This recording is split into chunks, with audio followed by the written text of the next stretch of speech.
I'm so glad you're here today. Jesus is coming, and he is certainly getting us ready to stand before him that day without spot or wrinkle. The main way to be ready is to watch and pray.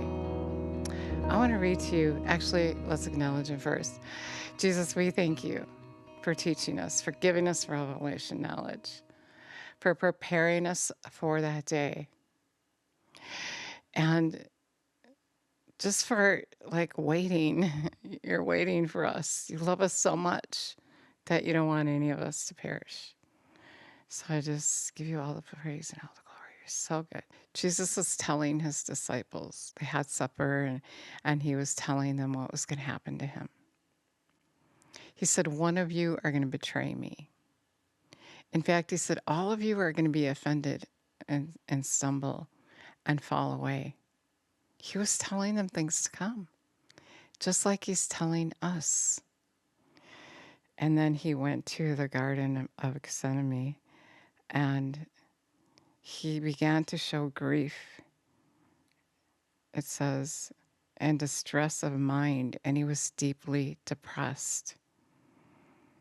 He said to the disciples, my soul is very sad and deeply grieved, so that I'm almost dying of sorrow. Stay here and keep awake and watch with me. Going a little further, he threw himself on the ground, on his face, and prayed, saying, Father, if it's possible, let this cup pass away from me. Nevertheless, not what I want, not my will, but your will.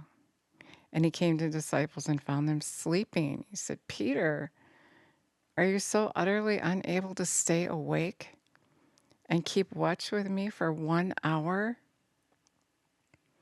All of you must keep awake, give strict attention, be cautious and active, and watch and pray, that you may not come into temptation. The spirit indeed is willing, but the flesh is weak. Again, a second time he went away and prayed, my Father, if this cannot pass by unless I drink it, your will be done. And again he came and found the disciples sleeping. Their eyes were weighed down with sleep, so he left them. Again, he went away and prayed for the third time, using the same words. Then he returned to the disciples and said to them, are you still sleeping and taking your rest? Behold, the hour is at hand, and the Son of Man is betrayed into the hands of especially wicked sinners, whose way or nature is to act in opposition of God. Jesus is saying the same thing to us today. He's grieving. He threw himself on the ground. He was in sorrow. He said he was very sad, distressed because of what was to take place.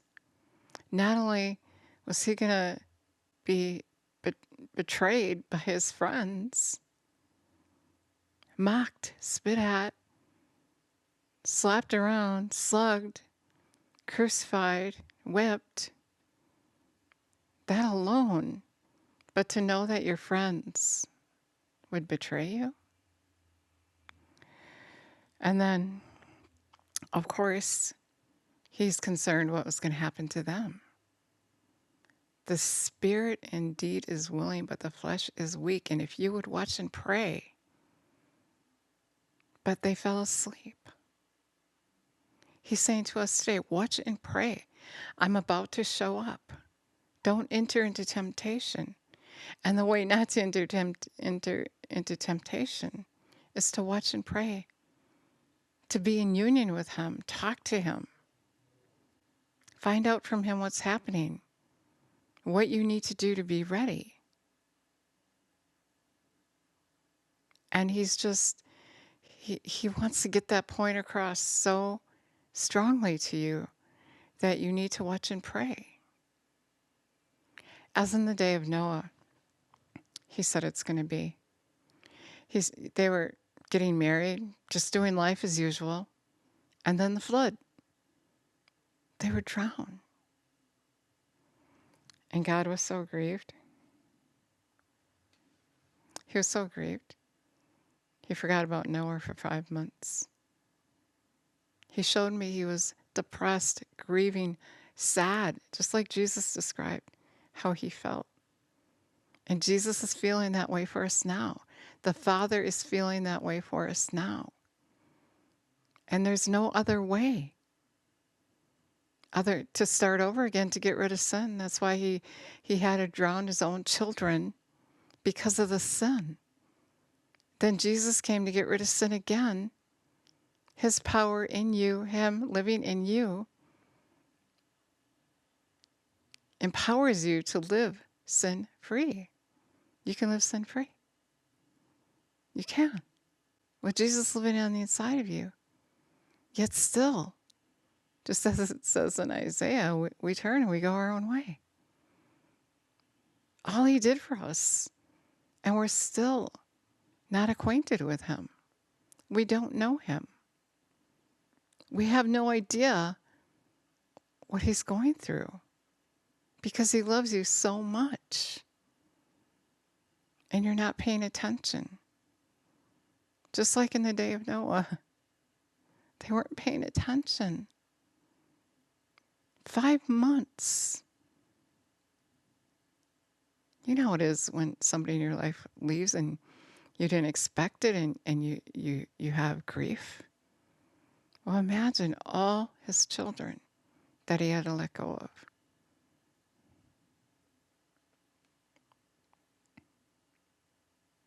He kept coming back and saying, "Did you fall asleep again?" That's what he's saying to us. Are you still in a slumber? Are you still in a slumber? Are you still sleeping? I've asked you to watch and pray so that you don't enter into temptation. He's saying to us what he said to them.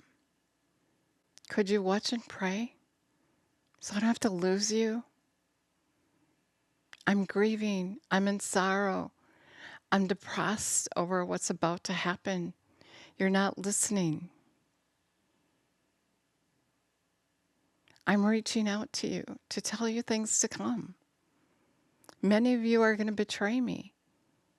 You're going to turn from me when you should be turning to me. You're distracted. Many of you are living here like this is it, and it's not. There's going to be a new heaven and a new earth. This time the earth is going to burn, if you didn't know that. The earth is going to burn. And you got to find a place to live. You're not going to be able to live here anymore. You have to choose everlasting life with Jesus or hell. If you don't choose him, you chose hell. He's asking you to get ready to watch and pray because he wants to save you. He doesn't want you to go to hell. We have to, if we want to live with him, we have to agree with him. And it's going to take this time that you're here to get to know him so that you can live with him, so you can decide if you agree with him.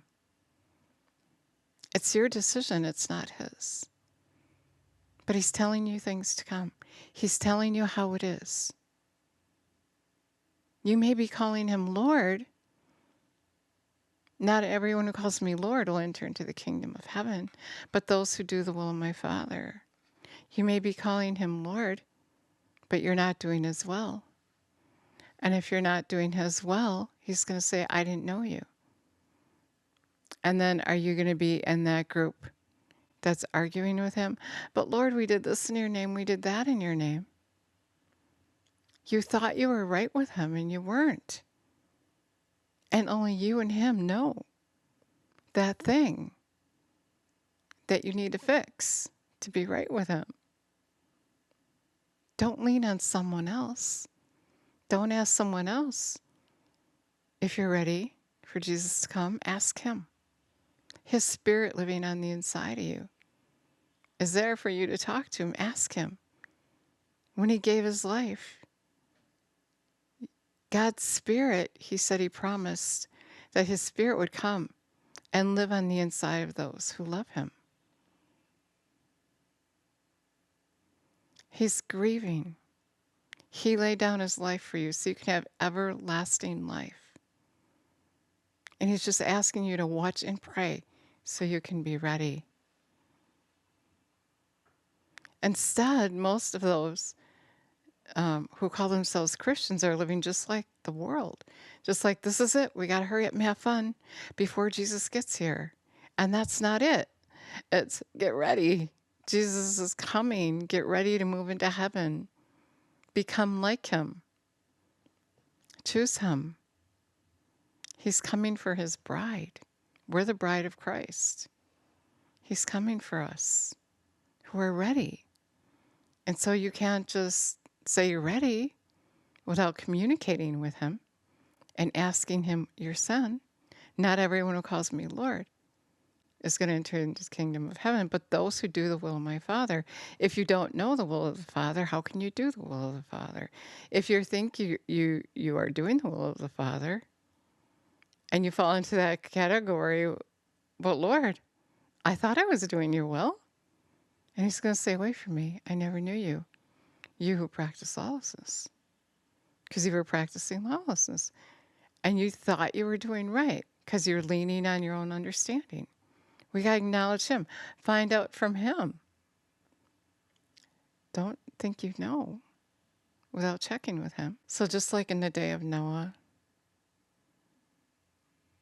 God is already depressed. He knows what's going to happen.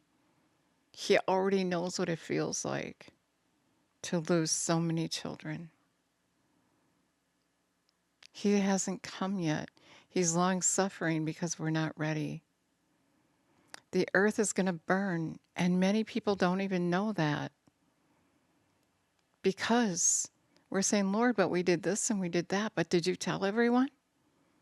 Were you that example? Are you doing my work? Does your neighbor know the earth is going to burn? Does he know? Do they know? Are you telling? Are you keeping it to yourself? And just quick having lots of fun before he gets here. Revival has started. Jesus is coming, and there's not much time left, and he wants you to know that. He's warning us. The most responsibility goes to that person that calls himself a Christian. If you're a Christian, if you're Christ-like, he said, you're going to go do what I was doing. You're going to care about what I care about, and he cares about your neighbor.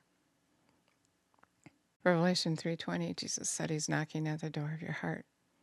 If you would heed his voice, he's going to come and live on the inside of you. And he's going to teach you and guide you and show you where you're missing it. Show you what you need to do to be ready.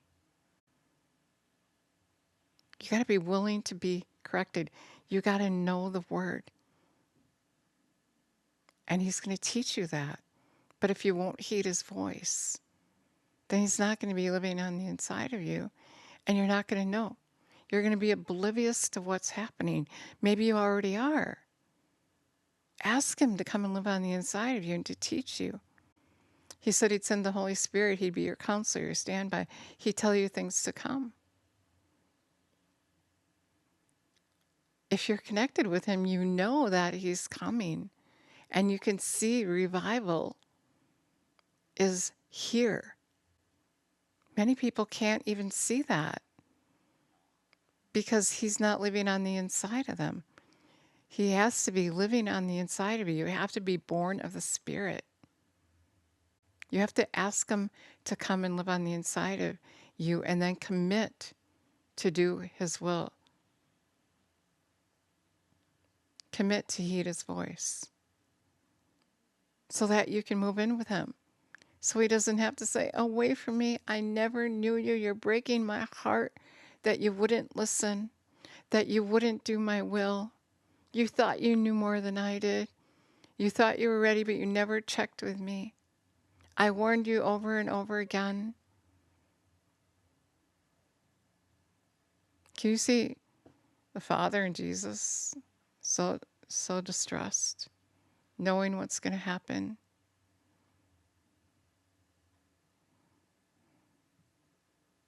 Do we got to do it? We got to do it. We got to get rid of that sin. Too many people are suffering. It's time. When the Father says it's time, Jesus opens the door, Matthew 24:33, and that's it. And that your time's up if you're not ready. Get ready. Jesus is coming. Let's acknowledge him, Jesus. We thank you for telling us things to come, telling us what's about to happen. Come live on the inside of us. We commit to heed your voice.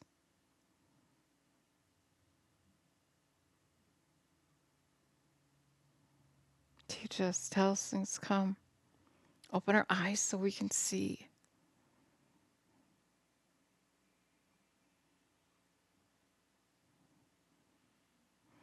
If you prayed that prayer, I'd love it if you let me know and just open the Word. BibleGateway.com if you don't have a Bible, and look at it. And when you look at the Word, you're going to see Jesus. He's going to show himself to you. He's going to confirm his word. He's going to get you ready, but you got to heed his voice. It's not a prayer that you pray without heeding his voice. He's not going to live on the inside of you unless you heed his voice. Jesus, the Father, and I will make our home within that person that will obey me. Obey him. Do what he said. God bless you. Thank you so much for listening.